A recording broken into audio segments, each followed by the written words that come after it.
And this is a presentation I've made. It's a new public-private partnership within the state of Michigan. We actually started, the concept was in April. There was a concept to put this shared services and functions grouped together for local units of government in the state of Michigan. The concept was in April. By the time it got founded, it started doing interlocal agreement, which I'll talk about in a minute. Some of you might be familiar with those. It started officially October 22nd, 2012, so we're less than a year old. But we're also, I think we're getting a lot done with a small, crack team of folks. And so it's a really new entity, not even a year old yet. It does, the big concepts when they put it together was this access to, am I in the way of the slides? Access to best practices, serves at the request of local communities. This is not a state-driven initiative. This is not a command and control. We'll talk about that in just a second. This is the communities ask, can you help us with this? And we'll say, yeah, we'll find a way to do it. I think typically we try to get more communities involved together in a collaborative function. And I'll pass these around. You can all keep it. It's a little flyer. When I started this, I'm an old strategy startup guy, and I always like 3 quick words, right? And so I picked the words for this: collaborate, innovate, and serve. And that came from collaborate. Of course, everybody wants to do it. It's a good consulting phrase, but in this context of working with communities, it's really hard. I've come to realize that in working with them. But when they see value and they see a little innovation, they see opportunities to get something done, they really care about that for the citizens, so that they engage if you can provide them something. And serve is what we want to do with all of our vendors and as we put together these shared services and programs. So let me go to the next slide. This, I might get in trouble with this slide, but I like it. Because sometimes it's better to say who you are and who you're not. And what I found when I was talking to municipalities, they want to make sure that you weren't necessarily state government. I don't understand, they don't get along all the time. Sometimes they do. But we're a separate legal entity. We're not a division of state government. We'll talk about our structure. It's different. We have only one public service person on our board. No state employee can actually serve on the board. Whereas in some other organizations, you might find different functions from within state government on that. We're managed by an authority board. Think of it as the big board. Really the day-to-day by the executive committee and the CEO. That's me. Oh, I lost my badge. We're not managed by the state, though we do work closely with them. They're big supporters of what we're doing. The governor is actually, if you hear him around town, every once in a while to mention the Michigan Municipal Services Authority. And we're not part of local government, though we are under an interlocal agreement, so 2 of our key participants on our board are from Grand Rapids and Livonia. And we're not a creature of the legislature, which is good and bad because we don't have any legislative funding.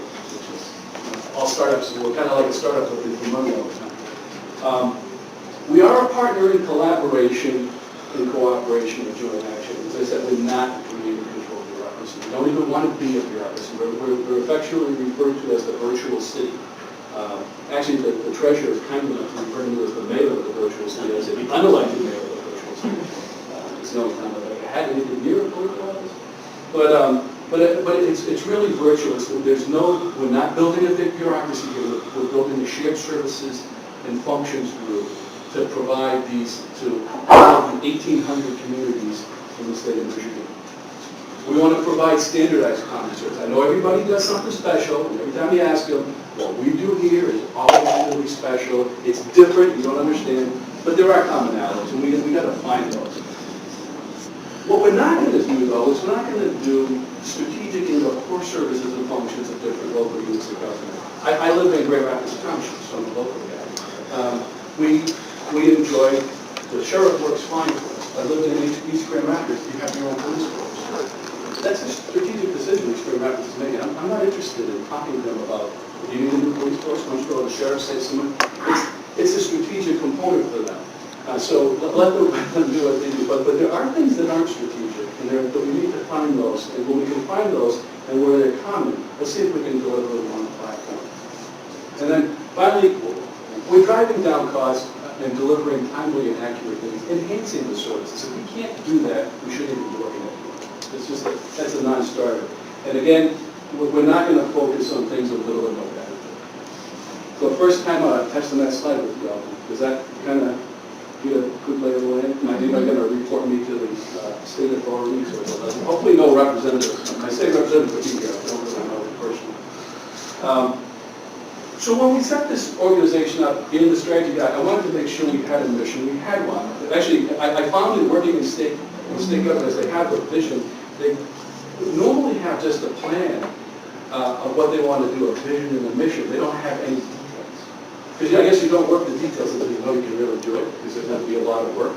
And so what I found, I was kind of hearing this, and I spent some time looking at the mission and the vision. And here, it's really kind of simple in that we really just want to deliver shared service and functions for local units of government and mission. I put the cities, villages, townships, counties, and districts because that's what's in our interlocal agreement. We also, I'd like to remind my friends at the state of Michigan, is that we exist under this interlocal agreement that was under the public, there's an act. And if you read our interlocal agreement with the act that was in 1967, the Urban Cooperation Act. It actually, I'm a lawyer, so I read it. It says we can actually provide services to the state. So I was telling my friend Jessica who works for DTMB, someday we'll provide all of your IT services to you too. But we can do that. But here, the cities, villages, townships, counties, that's what we're working for. We provide that. Obviously, we want these to be revolutionary and innovative when we come to our vision. And containing those costs is important to us. And then we also put some core values. I know this is some people, I sometimes get a little mixed in it. It was important to me here because we're collaborating, we're innovating, we're serving. We're working with communities. There's not always a lot of trust when we're doing these things. It was really important that we would put these on a piece of paper and make sure that they work for us as an organization, that they work for any of our partners, and for any of the vendors that we're going to work with. So this is really, it was not, so when we select somebody to work with us, they have to be, 110%, not 100%. It's really important. Why? Because we're going to take on things that a community will do. And if we're going to do that, we want to do it better. They're entrusting you with doing that. It's not just a cost thing. It should be both a cost and a service enhancement thing. It's important for us. So I want that in the DNA as we roll this out. It's not, that to me actually, it's not pie in the sky. That has to be done. And if we ever, so our selection process for vendors and the like is going to be really critical. So I've been talking a little bit about how you're familiar with interlocal agreements. Some of you probably are. So what happened was back in the summer of last year, Grand Rapids and Livonia came together and created the virtual city. So they were sort of they were the founding members of the virtual city. I've been talking a little bit about what we're authorized to do, enter into contracts. We can do anything the city can do. That's probably the easy way to look at it. Whatever Grand Rapids can do, we can do to provide that for the communities. We operate under the interlocal agreement. It can be amended to add additional parties. So I would expect that to come with bigger communities might want to avail themselves of some of our services that they'll want to be members to. We only provide these under written contracts. So I think that was probably, being a lawyer, I understood the lawyers probably put that in there because everything that we do for every single city has to have a separate agreement. So I call it contracts for us as we start rolling out. So right now we're working on a couple of projects that have 5 to 10 communities working on them. That's 5 to 10 times 2 for each project. That'll be a service agreement for each that we'll have because the service levels will be different. And then finally, there is no obligation for someone to participate. We want them to participate because it's the best thing for them to do. It makes sense. I'm going to stop there for a second. Does anyone have any questions so far? Anything? Okay. Governance. I mentioned we had this authority board. The authority board has 12 members on it. All of them, except for, 4 of them, 2 from Grand Rapids and 2 from Livonia were appointed by the communities. The remaining 8 were appointed by the governor's office, and then there's a cycle as they come in and out. All of these people, as I mentioned, none can be a state employee. And our chairman is actually the former CFO of Ford Motor Company. I mean, we have a really good roster of people on the board. They're a tough group. They beat me up all the time. I'm actually preparing myself. I got a board meeting tomorrow. I'll see if I make it through. But they're a good group. They really, for a volunteer board and coming, they really they believe in what we're trying to do and really trying to be very helpful. The executive committee was where all the work comes. The authority board meets quarterly.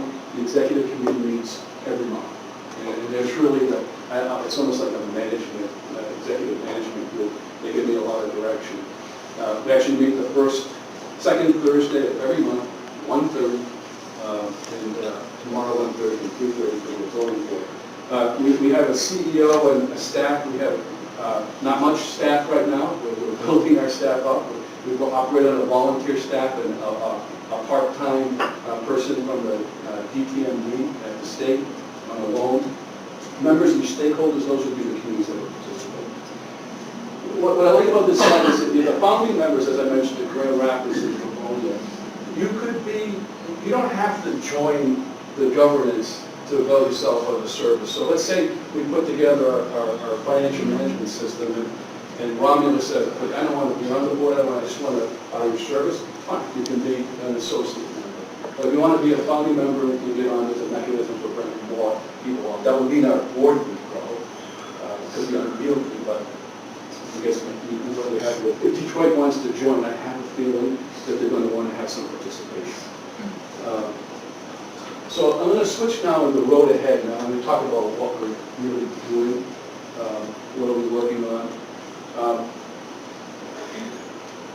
This slide really kind of just highlights the 4 buckets of things that we're doing. And the bucket on your far left, which is the financial management system, ERP solution, that began with a project in Grand Rapids. Grand Rapids needs a new financial management system. The reason it says /ERP is because as other communities that come on board, what a surprise. They had different needs, and then it grew into something bigger than it. We fight about what we call it, because Grand Rapids really only wants to call it what they need. But that's actually the beauty of what we're trying to do, right? Grand Rapids should be able to get what they need from that system, and another community should be able to get all the things they need. And then the virtual health and wellness marketplace is another project on benefits, right? Health benefits for communities. Right? I was actually stunned. I didn't think that this happened this way, but every community in the state of Michigan does their own health care. They all go, all 1,800 go out and buy them. So whether it's with a small broker, whether it's with Blue Cross or Priority, they all go out and do their own. It just can't be efficient. Right? I mean, it can't be efficient when you have 20 people in a township or 200 people. It can be better if you can get bigger numbers. I mean, it's the way it works. So that kind of shocked me, but it also presented an opportunity. And what we did early on, right around January of this year, we did an RFI. We didn't have real good data, but we did an RFI and found that there was some significant savings to be had in some components of that, which is now emboldened us to go on to do a full-blown RFP. And we've been, actually it's just this past few weeks, we're pulling several communities together and getting the RFP to go out. So they're really kind of exciting because you need the numbers. You need to know you have 30,000 and 40,000 lives that you want healthcare for, and then you get the attention of providers. So that those 2 projects, the financial management system project, right now is being led by Grand Rapids. It's happening here. But Grand Rapids, and this is, you go back to when Grand Rapids came into the interlocal agreement, they had a need. They got some funding for this project from an EBIT grant, and along with the MMSA. But their need, why should Grand Rapids be the only people that build the system when we could build one that could work for 10 communities as opposed to one that would work for one? Maybe it costs a little more, but that's okay, right? I mean, there's savings in that. I mean, this kind of, it makes a lot of sense. And so that's what we're doing. And what I find is when I go out and talk to another community about what we're doing, I actually had one community ask me, we wanted you to throw off, I think they were picking on Lansing, we wanted to boot Lansing off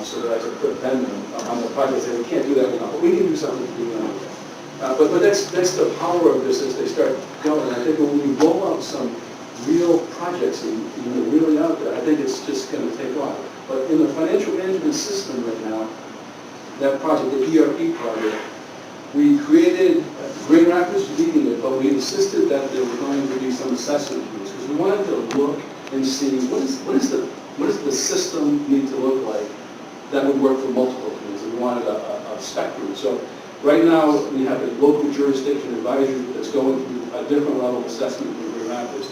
But we're including communities Grand Rapids. Kent County is actually signed on. They're now a customer. Grand Rapids and Kent County will be a customer.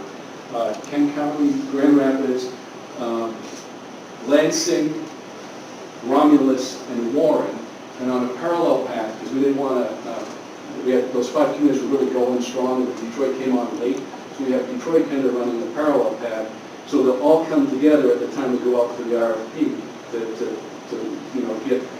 get a request for proposal on how to build a system that'll work. That's pretty. We have the 3 largest cities in Michigan participating right now. That's pretty exciting. That's a big project. I remember telling them early on, we just did that right. We're successful as an organization, but then we went over to healthcare, so we're doing that. On the healthcare piece, we're pulling a number of communities together. I've got 5 communities right now with about 35 to 40,000 lives. I haven't seen the total number. I'm told there's 55,000 people who work for local units of government alone in the state of Michigan. There's another 55,000 that work for the state, about 110,000. Something like that. The other 2, what's happened in a few months, this slide's a couple months old. I wound up spending a lot more time on these 2 projects because they've been really ramping up in the last few months and getting some traction. Here, this law enforcement and cloud solution, those were offering up, a county has a system called CLEMIS for police and safety. And then they have G2G cloud solutions that they were offering to communities. They're already doing it to a bunch of communities we could leverage it. We haven't gotten a lot of traction with that because we've got to focus on the priorities. But I will say on the best practices and other services, I have people coming to me all the time that want to do some other things with us. Can you offer these to me? I'd love to, but I just can't put it up there right now. But on best practices, that's a must. The one thing with everything that people are doing, these are best practices. We want to share those with communities. We want to, they're required. So Plant Moran is the lead consultant right now on the systems project. And they just completed a white paper. That white paper will be shared with all the communities across the state. They can have it, read what's the best thing to be doing if you're in this space and working on a financial management system or an ERP system. And that'll be available for everyone. We want to push that information out to everyone. So I was talking about this, Grand Rapids, when we talked about the financial management, this is the stuff that Grand Rapids wanted first. They have legacy systems that were going, and that's what they wanted. But then we got over to Kent County. They liked that, and they also needed this, right? And then I went to another one of the assessment trees. They wanted that. So all of a sudden, you find that this is an ERP build slide. We started with just this, and we called it the financial management system. But now, as I expected, we grew to something that it just had to happen. Everybody's needs are different. So we're trying, when we do the RFP for that project, we will go out with something that'll work where I might want this, someone else might want that, someone might want the whole thing, and Grand Rapids wants that. And how do we do that modularly so that it can happen for all those communities? That'll be the big test. That's putting the Plant Moran to the test. They'll be fine. But I think it's really doable. And if you think about everything going out to the cloud, not security-wise, but going out to the private cloud or outsourcing that in a way.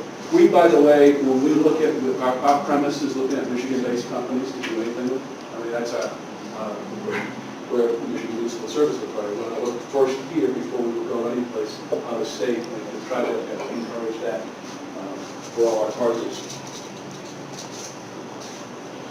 The virtual health and wellness marketplace, that's the health initiative.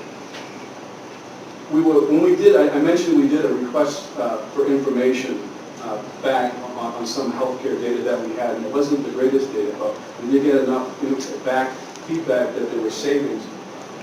We then said, okay, how do we put something together that will work for local municipal government? What do they need? And having the luxury of working for a big company, that's always provided for me. You go online, you hit the buttons, it's all right there. It seems easy, but it's not always the case for small communities. So we designed a system that would, one, capture some cost savings as quickly as possible. That would probably be more on the administrative side. Two, to look for some cost savings from the providers by pooled numbers. And then three, truly look at putting in wellness, which is in the Affordable Care Act, in a big piece. To put some health and wellness benefits in there on a long term to start what they call bending that cost curve over. So think of it as a phased approach for communities. So we saw that you could get some immediate savings and continue to ratchet it down a little bit if you can get the numbers. So this was our concept. I liked it. We called it the Virtual Health and Wellness Marketplace in December. We didn't want to call it the exchange. You might remember we called it all the state exchanges, and everybody didn't know what to make of them. I don't call it an exchange. But ultimately, they went back and called the exchange the marketplace. I was going to sue them because I was a lawyer for stealing that, but I didn't think that was a good, great marketable word. But it was interesting, right? Because what this is, you need to promote competition. You need the numbers, you need a system, you need to promote competition, and you have to have something that will promote, a long-term success. So this is what we're looking at. This is what we're building out. And this will be built out from the information that we get in RFP that's going out, as I mentioned. I think this is pretty exciting. It's a lot of work, though. So our key activities right now is the financial management system, ERP solutions, and the wellness marketplace. I mean, it's me and a couple of helpers right now in our organization, so you can only do so much. I keep on telling you, but having said that, we have some good volunteers, we have people willing to help, but we also are in the process of getting a little funding, so we'll be able to build these out quickly. As I said, we got the CGAP money went to Grand Rapids to cover the cost, at least some of the initial costs. I think that system's going to cost more than $3.6 million. That would be my guess. But remember, there's a lot more communities around that, so we're going to be having some discussions about that. And with the Virtual Health and Wellness Marketplace, we recently got some funding to get that jump started, so we'll be building out that concept that I showed you. And I don't stop talking to people. I think it's important to get the message out, and that's why I'm here today. I changed my slides a little bit, but I just wanted to convey some of the stuff that we're doing, because we got to keep on reaching out to people who we can partner with, and some other efforts to see that, I'm sitting down, I know this is a court system more than anything, records management, records retention, digitizing things. I keep on hearing that as a big need in the communities as well. And we need to figure out how to pull that together. But, right now, with these two, what I call them monster projects, it's hard to get any more visibility on that. And I'm a firm believer when it comes to, if you want to get something done, you got to stay focused. You can't go out there. And I can assure you that people throw things at us all the time. They hear shared services above all. You can do that for me. How about this? This is a good one. And I think there'll be a time for that. And ideally, I let that start with 4, which have the other. I'd like to have someone dedicated to kind of prospecting that. But right now, we have to stay focused on the things that are really important to us because they have traction. They're happening. We will have a virtual health and wellness marketplace. Grand Rapids will build a system along with King County that will be used for multiple communities.